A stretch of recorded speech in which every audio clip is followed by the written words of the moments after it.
真係丟架，去片先。粵語是一種不正經的方言，不夠高級，所以現在越來越少，更不適合進入校園。粵語唔夠正經，唔夠高級，冇文化就讀多啲書啦，影衰晒我哋喺廣東嘅外地人。我重慶人教下你，粵語係古漢語活化石，官媒認證粵語讀古詩詞更有味道，上得大雅之堂，夠唔夠正經？粵語有9聲6調，粵語歌可以做到講出嚟同唱出嚟統一聲調。80、90年代嘅經典粵語歌，到依家依然紅遍全國，夠唔夠高級？岩岩巉巉講嘢結結吉吉，食嘢肥哩肥哩，做嘢論論盡盡。粗口多並不能證明粵語的博大精深。仲話人哋廣東靚女爆粗口鬧你，呢人是高臉摩托不動可數。人哋講嘅都係地道俗語，都喺我呢本英譯廣東口語詞典裏面白紙黑字有記載，仲有英文翻譯。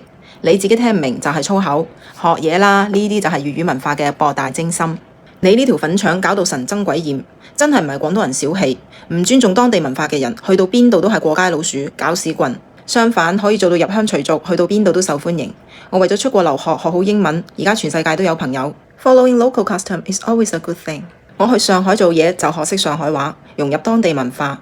上海話有話會得講，上海朋友有話攞到啊！喺廣東更加啦，我重慶人做粵語博主，全網幾廿萬粉絲，一大半都係兩廣嘅朋友喺度撐我。你話入鄉隨俗有咩唔好啊？尊重係粵語文化，冇就係丟人現眼的啦。